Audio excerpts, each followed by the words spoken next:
अगली रिपोर्ट बड़ी खास है, लेकिन उम्मीद करता हूं कि हमने जो एक्सरे रिपोर्ट तैयार की वो आपको समझ में आई होगी। अगली रिपोर्ट क्या है, ये रुक करेंगे। अगली रिपोर्ट, बरसाने में राधे राधे, राधे रानी पर सुलह हो गई है। क्या मैं आपको बताने वाला हूं। विवाद पर संतों में सुलह कैसे हुई ये आपको बताऊंगा। बवाल की शुरुआत कहां से हुई और कैसे हुई ये भी आपको बताऊंगा। और बरसाने में कैसे सब राधे राधे हुआ ये भी आपको बताऊंगा।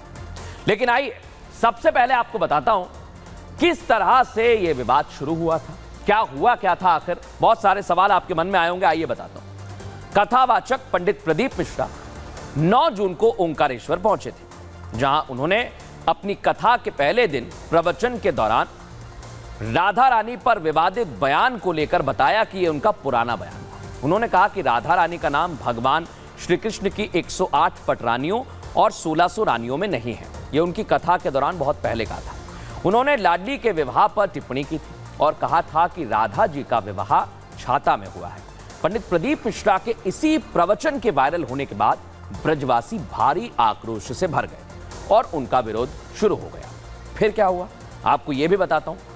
आखिर पंडित प्रदीप मिश्रा की इस विवादित टिप्पणी के बाद विवाद बढ़ता ही चला गया। ब्रजवासी तो गुस्से से भर गए, लाल हो गए और संत समाज में भी भारी नाराजगी देखने को मिली। और सबसे तल्ख टिप्पणी प्रेमानंद महाराज जी ने की। उन्होंने कहा कि लाडली जी के बारे में तुम्हें पता ही क्या है। वो यही नहीं रुके, उन्होंने कहा कि 4 श्लोक क्या पढ़ लिए, आप प्रवक्ता बन गए। हालांकि तल्ख टिप्पणियां थी, लेकिन यह सिलसिला रुका नहीं। इसके बाद टिप्पणियां बढ़ती गईं। पंडित प्रदीप मिश्रा ने दोबारा कहा कि हम इसका प्रमाण पहले भी दे चुके हैं। लोगों की आस्था से जुड़े होने के कारण राधा रानी का विवाद बहुत ज्यादा गर्मा जाता है। लेकिन संतों ने एक एक करके अपनी बात कही। अब सनातन पर जब बात आ रही थी तो किस तरह से विवाद बढ़ा, किस तरह से बातें हुई, क्या क्या हुआ, पहले आप देखिए, उसके बाद इस पर पूरी एक्स्ट्रा रिपोर्ट। राधा रानी पर पंडित प्रदीप मिश्रा जी की टिप्पणी से पूरा ब्रजमंडल आक्रोश से भर गया। श्री जी के भक्त इतने नाराज हुए कि उन्होंने महापंचायत तक बुला ली। प्रेमानंद महाराज जी ने पंडित प्रदीप मिश्रा को क्षमा कर दिया, लेकिन बरसाने के संत अपनी मांग पर अड़े रहे। पंडित प्रदीप मिश्रा से माफी मांगने की मांग करते रहे। राधा रानी के भक्तों की नाराजगी बढ़ी तो पंडित प्रदीप मिश्रा जी श्री जी के दरबार में पहुंचे। राधा रानी के सामने दंडवत हो गए, अपनी टिप्पणी पर क्षमा मांगी। भक्तों और संतों के आक्रोश को देखते हुए प्रशासन भी अलर्ट पर था। पंडित प्रदीप मिश्रा की सुरक्षा के पुख्ता इंतजाम भी किए गए थे। लेकिन राधा रानी से क्षमा मांगते ही श्री जी के भक्तों का क्रोध शांत हो गया। बरसाने के लोगों ने पंडित प्रदीप मिश्रा की माफी को स्वीकार किया, हाथ जोड़कर अभिवादन किया और राधे राधे कहकर पूरे विवाद का अंत कर दिया। पूरे विवाद का अंत तो हो गया, लेकिन यह विवाद जब शुरू हुआ था तो बरसाने में कैसी नाराजगी थी, क्या हो गया था बरसाने के सभी ब्रजवासियों को, यह मैं आपको बताऊंगा। सबसे पहले बताते केसवन। राधा रानी की टिप्पणी पर ब्रजवासी नाराज हो गए थे। पंडित प्रदीप मिश्रा के खिलाफ महापंचायत की और कहा कि आप बरसाना आइए, माफी मांगिए। पुलिस से शिकायत करने भी पहुंचे। संतों ने भी खूब खरी खोटी सुनाई। लेकिन पंडित प्रदीप मिश्रा इस दौरान क्या कह रहे थे। पंडित प्रदीप मिश्रा ने अपने बयान पर सफाई दी। उन्होंने कहा जो कुछ बोलूंगा प्रमाण से बोलूंगा। पंडित प्रदीप मिश्रा ने पुराणों का भी हवाला दिया। प्रदीप मिश्रा ने महाराज प्रेमानंद जी से क्षमा मांगी, लेकिन विवाद यहां पर नहीं थमा। आज पंडित प्रदीप मिश्रा आए, पहले उन्होंने क्या कहा था, आज ब्रज में आकर क्या कहा है, वो आपको दिखाता हूं। भगवान कृष्ण की 16,108 रानी में राधा का नाम नहीं है और राधा के पति में कृष्ण का नाम नहीं है। राधा जी के पति का नाम क्या है? क्या नाम है राधा जी के पति का? अनय घोष। बरसाने की राधा नहीं थी, राधा जी थी रावल गांव की। बरसाने में तो राधा जी के पिताजी की कचेरी थी, जिसमें राधा वर्ष में एक बार कचेरी पर जाती थी, इसलिए उसका नाम है बरसाना, वर्ष में एक बार आना। माता राधा रानी के चरणों में आज यहाँ पर आना हुआ और लाडली जी ने खुद इशारा कर कर बुलाया तो तुरंत यहाँ आना हुआ। मेरी वाणी से, मेरे शब्दों से जो भी चोट लगी हो उसके लिए मैं क्षमा चाहता हूँ। मेरी महारानी जी से, मेरी राधा रानी जी से, किशोरी जी से, लाडलू जी से क्षमा चाहता हूँ। इसकी एक्सरे रिपोर्ट जब हमने तैयार की तो बहुत कुछ हमारे सामने आया। क्या वो एक्सरे रिपोर्ट कहती है? सबसे पहले आपको इतिहास में लेकर चलता हूं। आइए, इतिहास में क्या हमें कुछ मिलता है आपको बता देता हूं। इतिहास क्या कहता है? ओंकारेश्वर में 9 जून को पंडित प्रदीप मिश्रा की कथा हुई। कथा के दौरान ही विवादित बयान सामने आया था। राधा रानी का नाम भगवान श्री कृष्ण की रानियों में नहीं है। हालांकि उस दौरान शिव महापुराण की कथा चल रही थी, ये कथा भागवत पुराण की है। और उन्होंने कहा कि सास का नाम जटिला है, ननन का नाम कुटिला है। और उन्होंने ये भी कहा कि राधा रानी बरसाने की नहीं, रावल की रहने वाली थी। राधा जी का विवाह छाता में हुआ था। आपको ये भी जानकारी दे दें कि इसी को लेकर विवाद गहराता चला गया। और उन्होंने कहा कि बरसाने में तो उनके पिता की एक कचहरी थी, जिसमें वो वर्ष में एक बार आती थी। प्रवचन वायरल होते ही ब्रजधाम में आक्रोश फैल गया। ब्रजवासियों ने गुस्सा जाहिर किया। सबसे तल्ख टिप्पणी प्रेमानंद महाराज जी की तरफ से आई और उन्होंने लाडली जी के बारे में कहने पर नाराजगी जाहिर की। ये सामने आया कि पंडित प्रदीप मिश्रा नर्क में जाएंगे। प्रेमानंद जी इतने गुस्से में आ गए। ब्रज क्षेत्र में पंडित प्रदीप मिश्रा के खिलाफ प्रदर्शन भी हुए।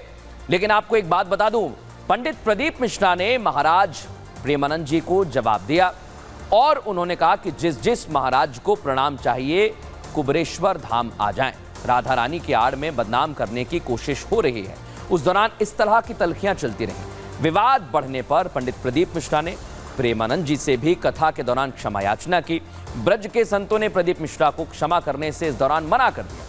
प्रदीप मिश्रा के खिलाफ संतों ने इसके बाद पंचायत बुलाई और आपको यह भी बता दें, बरसाना आकर माफी मांगने के लिए उनसे कहा गया। अब आपको बताता हूं, इतिहास में इतना कुछ हो गया था, सनातन पर बात आ रही थी, लेकिन वर्तमान में आखिर हुआ क्या? क्योंकि बहुत सारी बातें हो रही थी, लेकिन सब कुछ ठीक कैसे हुआ यह अब मैं आपको बताता हूं। कथावाचक पंडित प्रदीप मिश्रा आज बरसाने पहुंचे और राधा रानी मंदिर में उन्होंने दंडवत प्रणाम किया।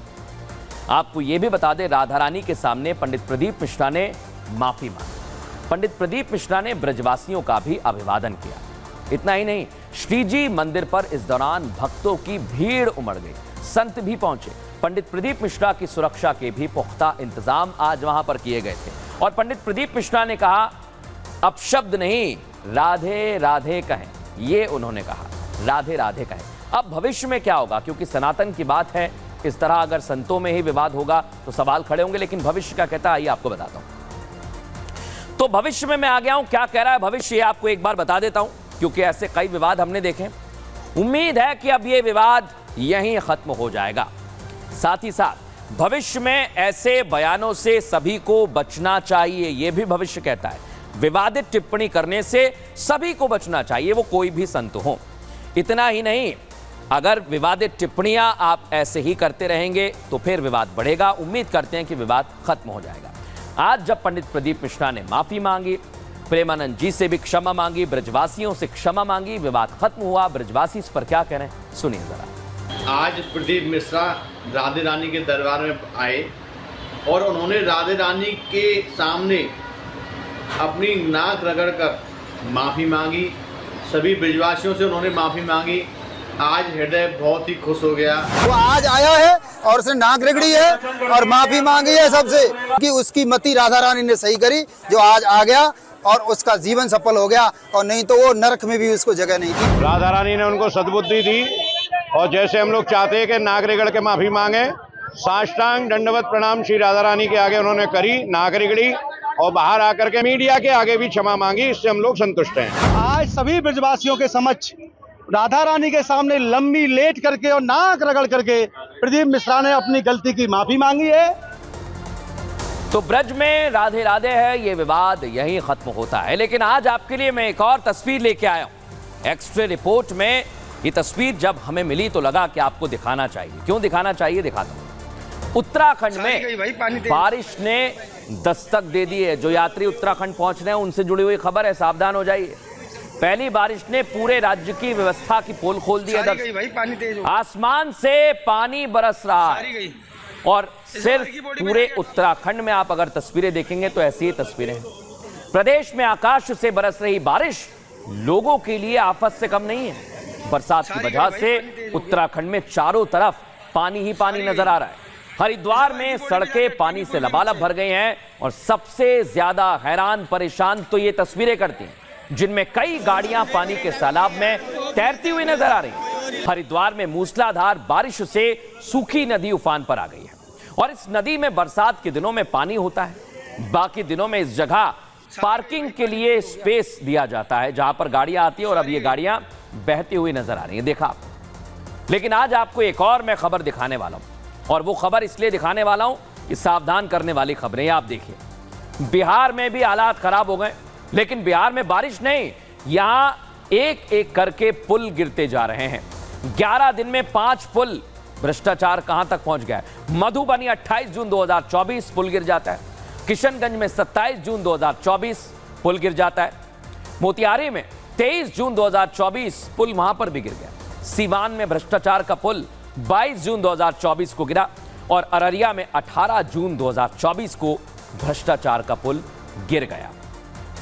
लेकिन क्या हो रहा है दर्शक, बिहार में पिछले 11 दिनों में 5 पुल गिरने की वजह से प्रशासन पर सवाल खड़े हो रहे हैं। हाल ऐसा हो गया है कि डर लगने लगा है वहां के लोगों को। मधुबनी में गूथी नदी पर बन रहे पुल की बिम गिर जाती है और 3 करोड़ रुपए की लागत से बन रहा था। 4 साल से बनाया जा रहा था, लेकिन क्या हुआ, गिर गया। कुल 75 मीटर लंबे इस पुल का 25 मीटर का हिस्सा धराशायी हो गया, जो आप देख रहे हैं। प्रशासन का कहना है कि नदी का जलस्तर बढ़ा तो हादसा हो गया। अब दिलचस्प बात यह है कि प्रशासन ने इस लापरवाही को छुपाने के लिए टूटे हुए हिस्से को काले रंग से प्लास्टिक से ढक दिया। आप सोचिए जरा दर्शकों, क्या हो रहा है इस देश में। इतना ही नहीं, ये ब्रिज आपके लिए बनाए जाते हैं, लेकिन हादसे कभी भी आ सकते हैं। सावधान करना मेरा काम है और मैं सावधान आपको करते रहूंगा न्यूज के एक्सरे के जरिए।